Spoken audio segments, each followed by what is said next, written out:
All right, welcome everyone today. Excited to have Steve with us. Steve is a friend that I've known and worked with for the last 5, 6, 7 years, maybe. I've really admired his humility in business and his authenticity. So excited to have him on the podcast today. Did you find what you're looking for? So welcome, Steve. All right. Well, thank you so much. Thanks for having me, Thad. I'm excited to be here and to tell a little bit of my story of how I started, where I started from, and how I evolved as a business person in my business and where I am today. So initially I was born in Montreal, raised there, went to school in New York, and pretty much lived all my adult life in the United States, initially mostly on the East Coast. Spent a bunch of my time in Vermont for over 15 years, and then after that, I moved to California and lived there for So about 10 were years. your family though, but you were born in Montreal and I was born, then, correct. I was born in okay. Montreal, and then I went to school in New York. I played a lot of tennis growing up. That was my passion. Played a lot of junior tennis tournaments and traveled the country, a little bit in the States. And I knew I wanted to come in the U.S. to do my college and play on a D1 team. So that's what I ended up doing. I went to Columbia, played there. So That's a still big one of my deal. Columbia is a big deal. You yeah. say it so casually. That's awesome. It was pretty good when I was there, but now they're a powerhouse. They've been top 10, and it's amazing. Yeah. One of my buddies is coach there, so it's funny that the coach I had just retired a few years ago, and I finished in '91, Wow. so you can imagine he was there for a long time. But yeah, so and tennis is still my passion today. I play. That's my form of exercise. I don't love going to the gym, and I'm trying to do a little bit of running, but I try to get on the court at least 5 or 6 times a week and stick to singles, and that's my cardio workout, which I still love, and I still play some tournaments, some senior tournaments, which starts at, people laugh when I say senior, but it starts at 35 years old. But I still enjoy the competition. I'm an extremely competitive person, and that's probably why I got into business.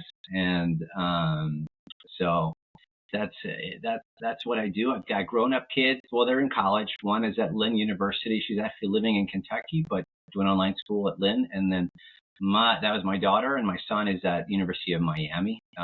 They're both sophomores, and he lives in Florida. And now I was in California for 10 years, and I've been living in just outside of Seattle. That's Awesome. where I am. So tell me, when did you first get started transitioning from tennis into business, and maybe talk about kind of how your business first operated? Because I understand it was a lot of like catalog and all that stuff. So maybe talk about how you got started. Yeah, so I grew up in a business environment. My parents had a family business that they started together and grew pretty big, and they ended up selling the company while I was in college. And What was the business? It was a mail order company up in Canada. So everything was in Canada. Oh, okay. They're Canadian. They do spend some time in Florida, but mostly still up in Montreal. And it was a mail order company. So I knew that growing up in the mail order business, hearing, table talk, dinner talk, and I knew it'd be something. I found it interesting and knew a lot about it for someone, that young. So I graduated college in '91, had a couple different jobs that were not related. I wanted to go out and work, and then started Hampton Direct in '93. So I started that with, my father had sold his business by then, and no, I'm sorry, it's Hampton Direct in '95. So Okay. and then my father had sold his business by then, and he was looking to do something else, and so him and I started this together. And Okay. absolutely. So he was, and it started in Connecticut, where I was living for a few years, and then we were working with a lot of factories in Montreal. So at the time, because that's where we knew the factories. So that's why we ended up in Vermont, being This about is in 2 hours drive. '95. Most of the manufacturing, I guess, hadn't moved to China yet, so it was Well, still. a lot of it was we weren't importing. It's still in Correct. Asia. We were buying from factories in Montreal, and the exchange rate was really favorable. So that the Canadian dollar was very weak, and maybe 60, 70 cents on the dollar. So we were able to buy something for one Canadian dollar and sell it for $1 US, and that was enough markup for us. And then if the Canadian dollar started to pick up grounds on the US dollar, so our margin was gone. So we started looking at China, and that's when we started importing probably around 97. So, Okay, so it's pretty quick thereafter that you moved yeah, the we ran out of manufacturing. products, so it's Yeah, not like what were your products early on? a lot of cleaners, things that could be easily manufactured in Canada. Some things made of plastic. Primarily it's a houseware, hardware.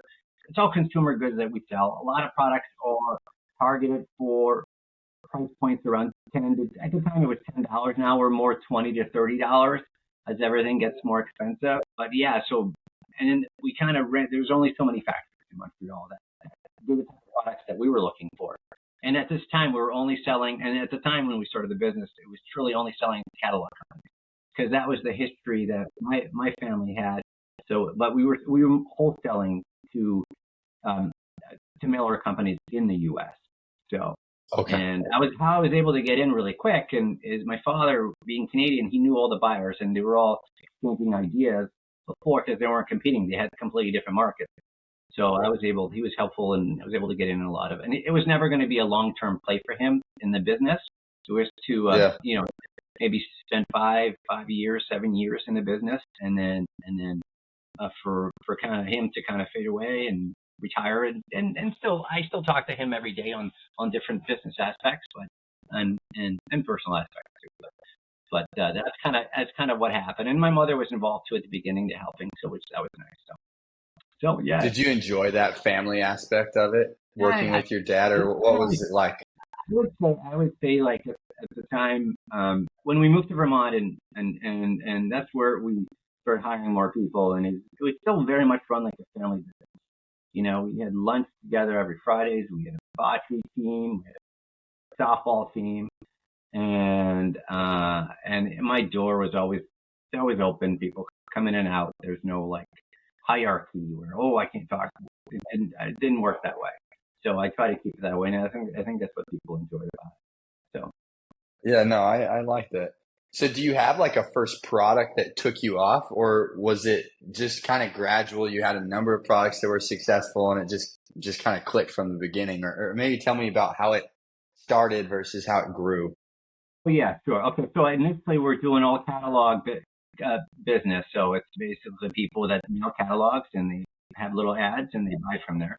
And there was at one time I went to one of my catalog customers and showed them an item, and she happened to be in Philadelphia. That's where their office is. Her name was Helen, very sweet lady. And she said, it's not. I don't think it's a good catalog item, but it could be a good home shopping item. And it was a kitchen item. So, and she said, Okay. I happen to know the buyer for kitchen at QVC, which is, they're in Philadelphia. QVC is in Philadelphia, just outside of Philadelphia. So I'll put you in touch with her, and you present it to her. So that's what I ended up doing. It was a meatball maker. So I could make 9 meatballs in 9 seconds. So it was a good demo item. You could see the transformation from like this flat meat to meatballs. It was pretty cool. Oh yeah, that's a great. Yeah, that would have totally sold. And this was in the 90s still? Late 90s? Oh, yeah. This is like 98, 90, 99, 98, 99. Yeah, so we brought it to them, and then they took it in. They bought maybe, I don't know, 2,000 to 3,000 pieces.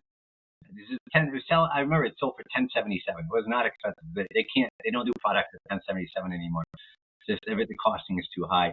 But and it sold out for show. Boom, sold out. I didn't invent that. I actually licensed the product. I had it made, and I paid a royalty to the inventor.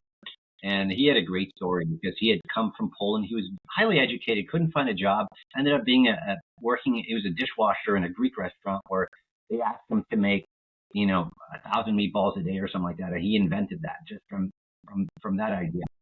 For him. How did you find him? It was through a lady that I knew that he was living in Ottawa. And I knew this lady that went to a lot of the inventor shows. So he invented that. He went to the show to try to network and meet some people, and she brought the product to my attention. So that's how we ended up doing it. And then we shipped maybe 2,000 or 3,000 units to QVC, and it sold out in like 7 minutes. So that was great. And because everything is guaranteed sales with them. So if it doesn't sell, you get it back. It's really important that you do well with the item. So it sold out, and they reordered, and then kind of build my business with QVC. And my next product, I had a product called Twin Draft Guard, which we still sell today. It's a draft guard you put under a door, and it insulates from both sides of the door that you don't have to bend down. So that is a product I invented, and we shipped it we sold it to catalogs first. It did very well, and then we also sold it to QVC, and it did very well. And we started building the whole QVC business, and from there, how it evolved is the next step for us was catalog to QVC, and I was trying to get into retail. And in retail, it's really hard to get in with just one product. Like, buyers are looking for full lines, they don't like, if they have so many SKUs to manage, it's hard to just say, if their space allows them to have maybe 60, 70 different products, they don't want to have 70 different vendors. They just won't be able to manage it well. So you come in with one item, it's hard. But if you come in with an item that's heavily promoted on TV, which is called like the I've Seen on TV product, then you can get in because they know the volume. You can bring customers into their stores. So what happened is we were doing this business with QVC, and there's a couple items that we sold really well in QVC, and other companies ended up doing those items on TV, more traditional TV, and selling to retail, and they did really well. I'm like, oh my goodness, it's terrible. We need to be in that business.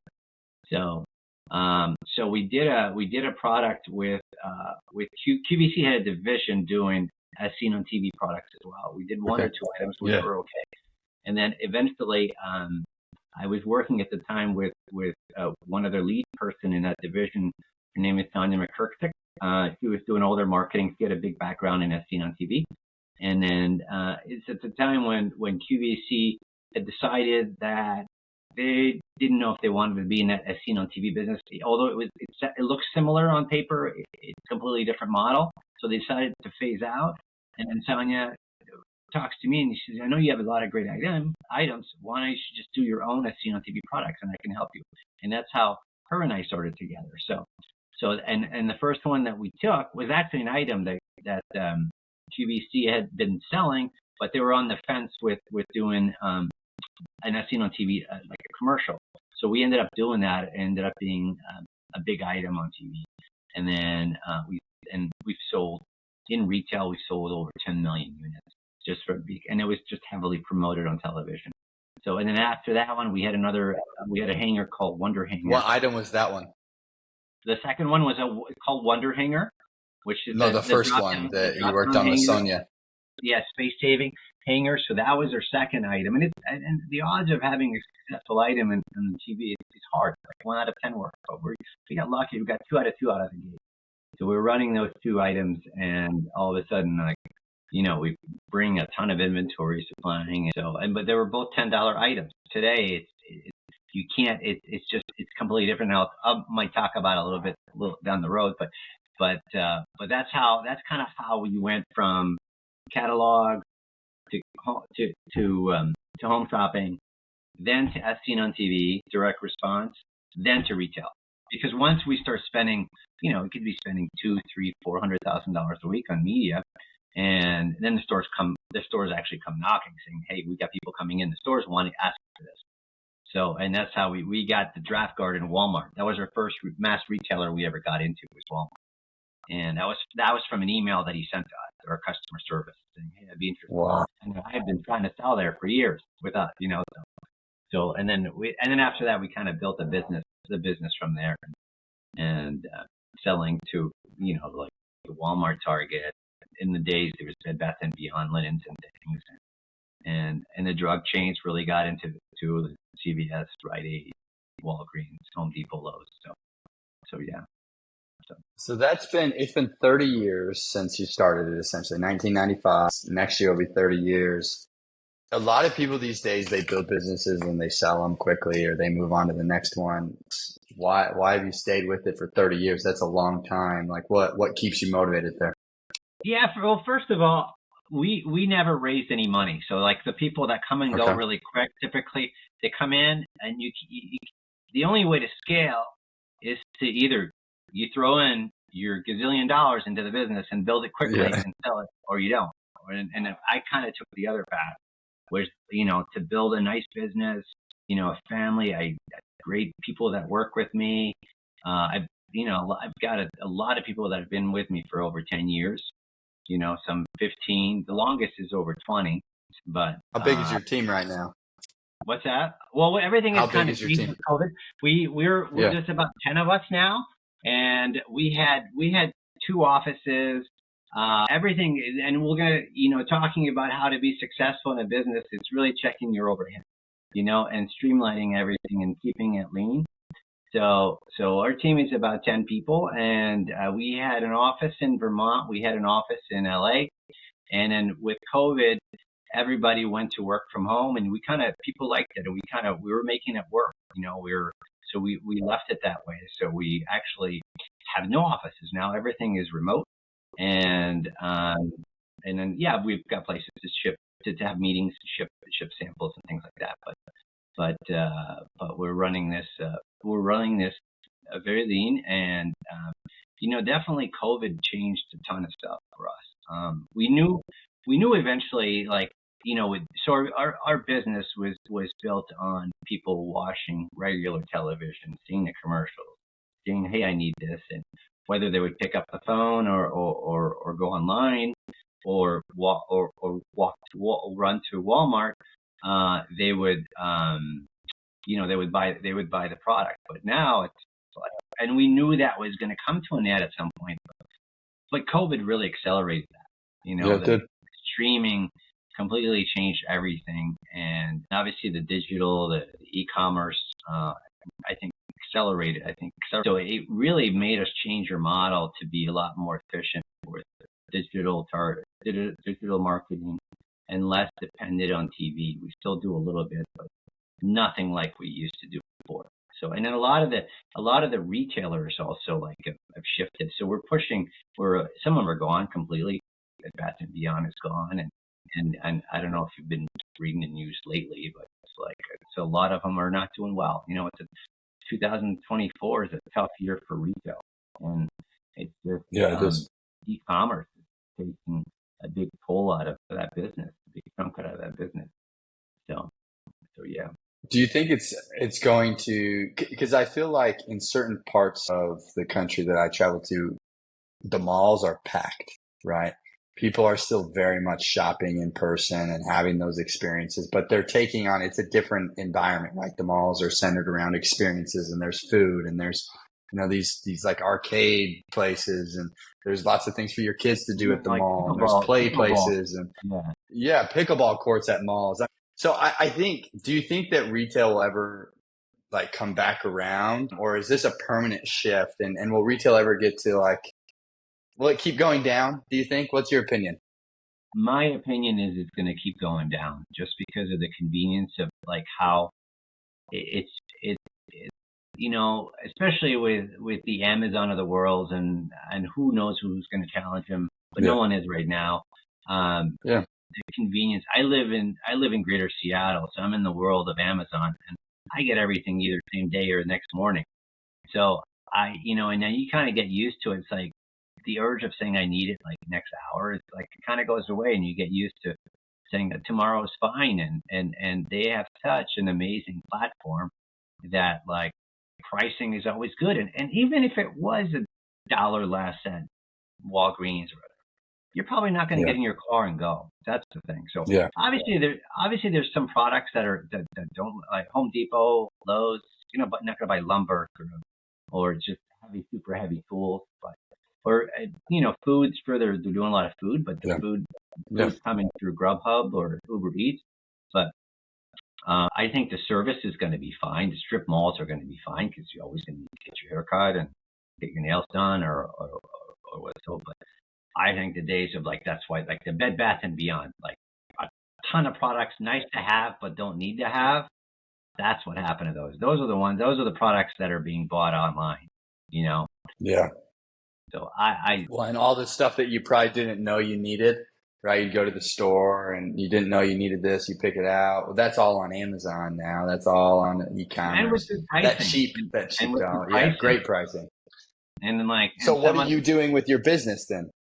so we're Because pushing, that's a we're pretty like, serious. Yeah, really, good. we shifted and pushing more and more business to consumer, direct to consumer, building our brand. And Sandy 360 is one of our hero brands where we sell cleaners, and we're building the customer list and selling to them directly. And some of it is on e-commerce platforms, and I think that as people are just more and more willing to accept to buy that way too. I think it's just like, I look at Uber. It's interesting what happened with Uber, because I was just talking to a few people. Like, no one would have gotten into someone else's car. Then Yeah, they kind of blew up, and then they like, people started using them, and it's like, now they're using them for, even if they're going to go out to a dinner and have two drinks, they're like, I'd rather Uber. So people get used to that, and now all of a sudden, and the pricing was good. Now all of a sudden, they to me, it seems, into a lot of it seems like they've jacked up the pricing. The they drivers aren't definitely have making jacked up the price. the drivers aren't making it more money, but I think Uber's starting to lose less money, or making a little bit of money. I think they're making money.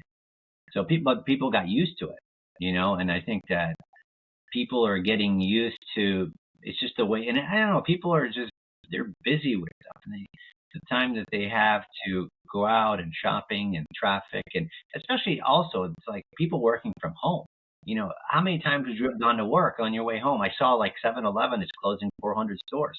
How many people are not on the road and stopping to get something at 7-Eleven because they're working from home? And then, it's been a difficult year for the drug chains this year. Same thing. It's like, they're going to become just selling prescription, but their world of selling random things that you never knew you would get at, whether one of the three main, it's nowhere near where it was in the 90s or 2000. And there's some products like that we sold to some of these chains. We were selling 20, 30, 40,000 pieces a week. It was astronomical. But now it's just and that's our items. I can imagine everything Yeah, else. everything else. The necessities are there, and there's always going to be drug chains. But just, I think the way they merchandise or what they sell is going to be different. And it's the same for Walmart. Walmart's doing very well, but a lot of it is, I think, is because of their groceries. People are, I don't think the economy is as good as people think. And so the groceries does well because maybe their bill would be $200 at a national grocery chain, and it's $170 at Walmart, and that's why they're buying it there.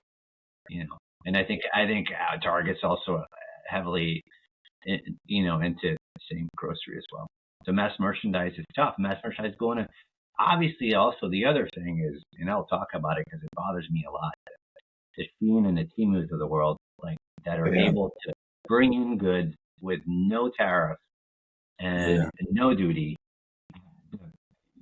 $10 billion at a time. I don't even know how much is coming into it. That's affecting a lot of people here. A lot of, obviously, I think Amazon's going to try to fight back against it, but the retailers, and then on top of it, they're getting subsidized by the post office to get their stuff here. Yeah. So retailers are all paying for their shipments to the end consumer. It's absolutely crazy, but it's happening. So these are things we have to adjust. So that's why we have to sell unique things. I gotta keep coming up, and that's one of my passions is inventing products. And the moment I can come up with something which is unique and new, I try to get it patented. And we try to build our own brands. We trademark products and be unique and give a superior product, give a good experience. The word of mouth is huge. Social is. That's amazing. You've thrown out a few numbers here of 20,000 a week, 40,000 a week. I'm going to ask you, how many products do you think you've sold in the last 30 years? Could you take a guess? I don't know. I mean, I can tell you this. Over 100 million. Yeah. There's in units. I know we have four units. 4 items that we've sold over between 10 and 15 million.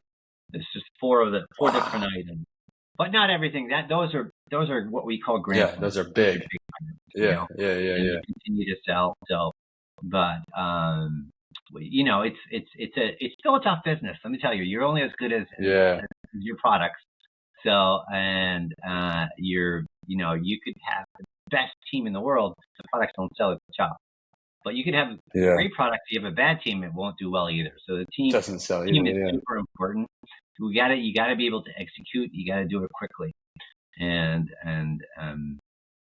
we have you have to have a good team. You got to have good relationships. Unfortunately, our price points don't allow us to manufacture in the U.S. It's just too expensive. I wish we could. I can tell you that, but we don't. But we have good relationships overseas to get the products made. So, speed to market. They can really ramp up quickly. It's amazing. So talk to me then about I love this story, this background. You've done some amazing things. You've sold a lot of product. How has your motivations, how have they changed throughout this journey? I mean, at some point you became financially successful enough that maybe money wasn't your motive. Maybe it still is. I don't know. I would love to understand how your motivations have changed throughout the last 30 years of doing this business. It's for me. My passion is obviously part of it is running the company, but the other part is I'm an inventor. I come up with ideas. Like I look for holes, and it's like this is silly. Like, and there's so many items out there. They've been made a certain way because no one spent the time to figure out a better way to do it. They got used to it. Yeah. Yeah. And it's like, that's how my head goes. Why is it still like that? Because no one's complaining. They're okay with it. Like, and then Yeah. Just try put to up with come the up inconvenience. trying to come up with that item and develop it, and then I could love it. Obviously, my family loves it, and my friends love it. But the most important thing is the person I don't know that's taking out their wallet to buy it. How many of those people love it? No. And then you never really know. You never really know until you see, and then so you're constantly and just like we had a product called Total Pillow. That's the one that we sold over 10 million units.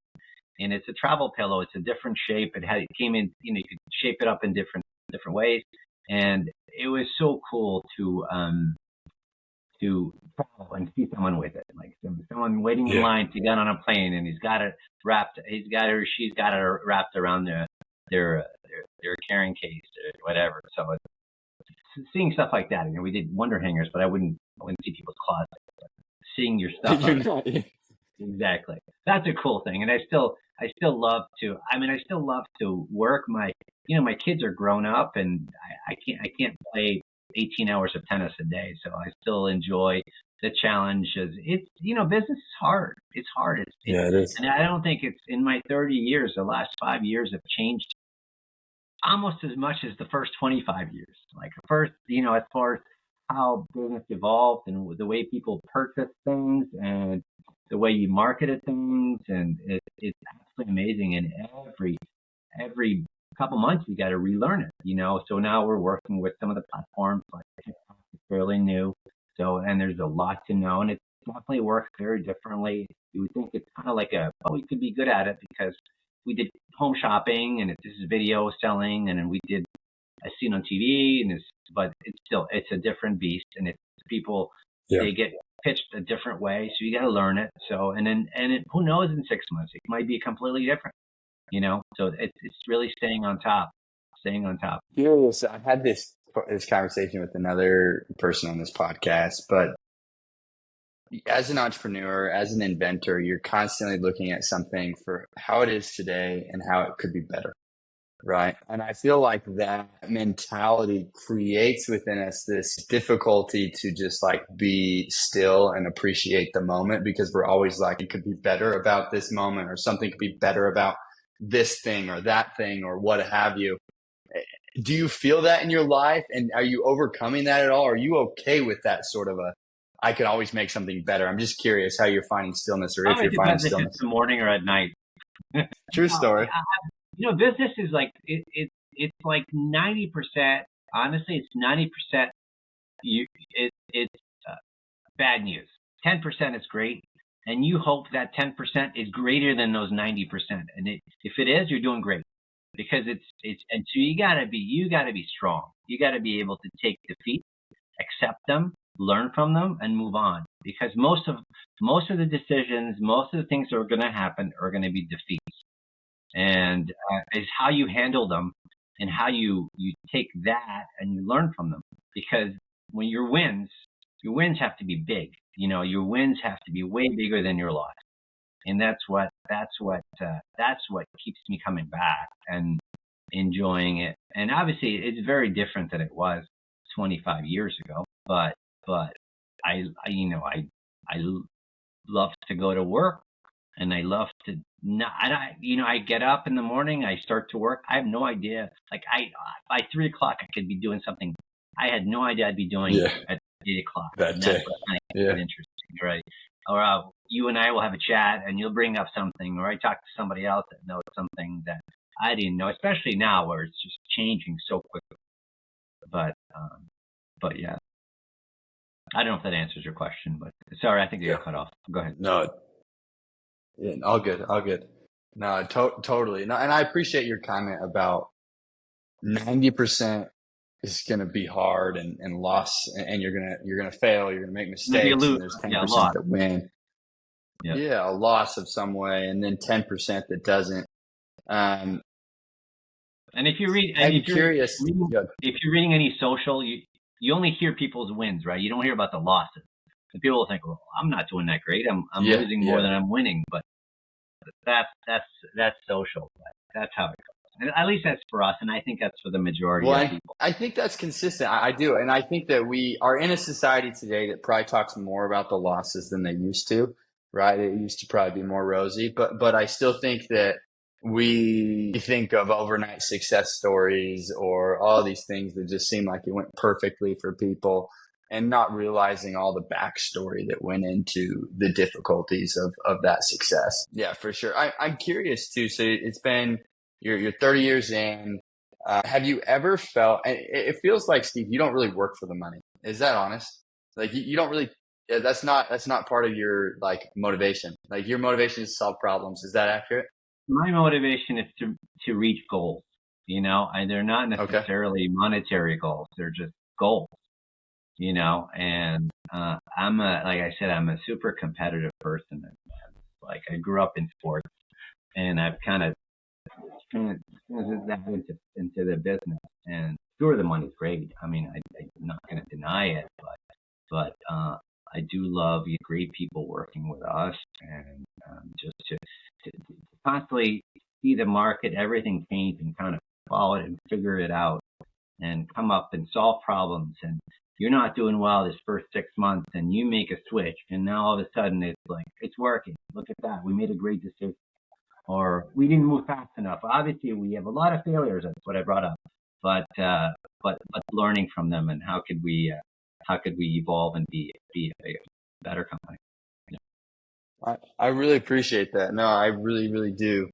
I read this quote recently by Winston Churchill. He says, "Success is going from failure to failure without losing enthusiasm."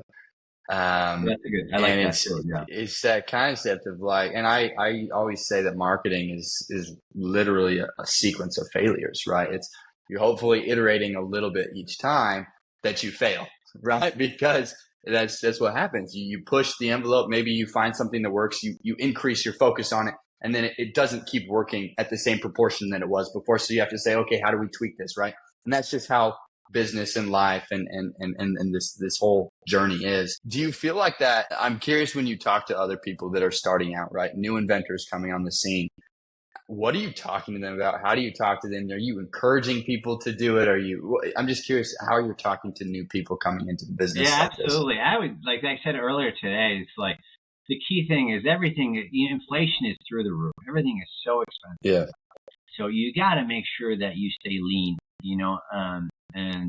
and really focus, not diversify too much. Just focus on this 1 or 2 or 3 things that you think you're gonna do really, really well with, and then maybe go down to 2 things, but not be all over. I've talked to people, oh, he's working on this, and she's working on this and this and this. I'm like, it's never gonna work. It's never gonna work because too much. You got to put all your energy and your focus on 1 or 2 things. I'm talking for business, and if you don't, if you're just okay you're going to lose. You got to be great. And the only way to Yeah. be great is to have one or two things that's all you think about, and that's how you can make it better. So, Yeah, yeah. I think people getting distracted by the opportunity that starves us or that really strangles us is we're spread way too thin across so many things. And one of the things that I've heard from a lot of entrepreneurs is this desire to have multiple streams of income. And so they want to be doing a little bit of everything, and it supposedly keeps them safe. Your advice here is focus on something, a few things, and be absolutely exceptional at and I think Exactly. that's awesome. That's what I do. Yeah. And then I do have some passive investments, which are very safe because my business is at risk all the time. We're always at risk of getting the next new Yeah. items and the Yeah. overhead and Yeah. everything else. And I don't need another thing that's not within my control to be worried about. So that's what I tell people. Like, don't go and start doing this other stuff where you're putting other things at risk and you're not. Just focus on what you're doing. Steve, as we're coming to the end here, I want to ask you, I ask a lot of people this question, and I just want to hear your thoughts. Do you feel happy in your life? Absolutely. I mean, that's one of the things when I started Hampton, I really wanted to say, like, I spent my entire life like going to work, being happy, because you spend more time at work. I think Than you spend anything more time else. at work than awake, than sleep, than not at Yeah. work when you're awake. Yeah. So to always, I would say to enjoy going to work, enjoy the changes, enjoy the people you work with. Yeah. Have full respect of everyone that works with you, and hope and it has to work the other way. They have respect of you, and then you feel like now you're successful. You built something, and you're proud, of what you've done, and Do you feel like there were ever moments in your career that you weren't in that place? Like well, yeah, we've that you had. I mean, didn't feel not that? every year was Yeah. rosy. It's tough when you're having a challenging year. There's a year that we launched some items that we thought would be good and they ended up not being good, and then we're struggling with retailers and this and that, and when we brought it back, it was even better. But yeah, those years you're like, what am I doing? But you can't give up, and that's why business is not easy. That's why not everybody does it. Not that everybody is looking for the easy way out, but it's not for everyone. It can be stressful. You got to be able to take the bad, with the good. So, all in all, for 30 years, Sum total. I would say I'm happy about 28 of them. That's that's pretty darn good right there. That's pretty good. Yeah, I feel like when I was early in my career, I'm still early in my career, but when I was early on, I think I was so stressed by the idea of success as quick as possible at all costs that I didn't feel like I was very happy early in my career. And I think it's been a journey. So I admire somebody like you that I feel like you got into it from the beginning, trying to solve problems and do good things. And that ultimately led you to be happy 20, 30 years, as you say. Yeah, I wonder what you just said has to do with the fact that when I started this business, people had jobs for 30 years, same jobs for 20 years. Now, today, people have jobs for 3 years, 4 years. So maybe the mindset is the same. Like, I started this business, I want to build this thing and be out in 5 years, where I wasn't thinking about like being out. I was thinking about this is going to be my work for 25, 30 years. And I think maybe it's the mindset that changed over just the way that I see how people move around from one company to another, where in the old, in the 70s and 80s and before, people kind of had one or two jobs and that was it, and they accepted it.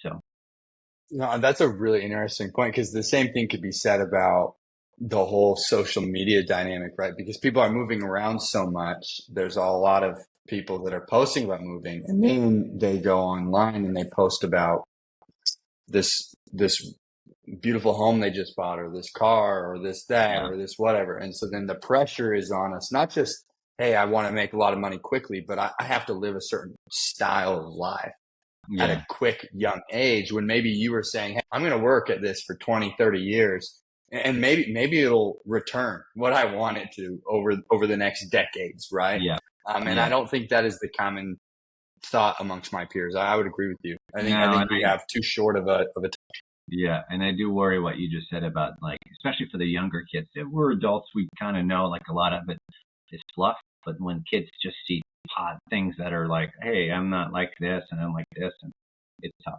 Social's tough. So, but I agree with you.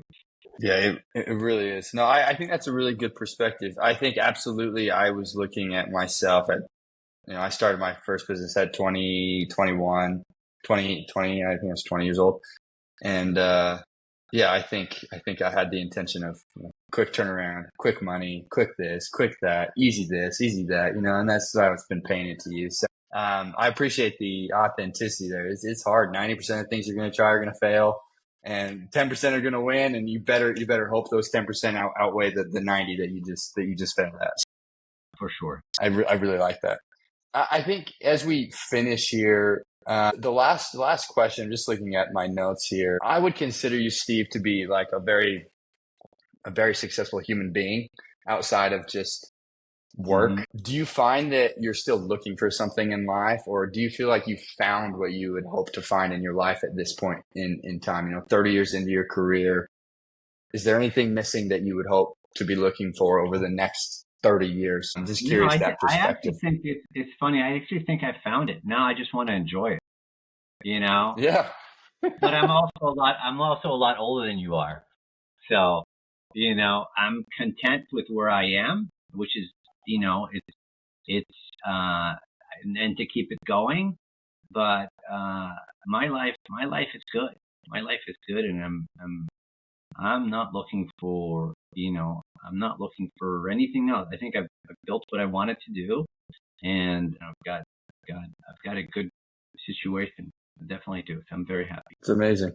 Yeah, that's amazing. I'm really happy for you, and I aspire to have that 20, 30 years from now. I think just longer. I don't know, because I think I'm trying to do it right now, is the honest truth, right? Is to take a minute and just say, I'm happy with where I am today. And I think that's the challenge. I think that's my hope. And that's personally why I'm doing this podcast. I'm just meeting with all these people that I would consider successful, right?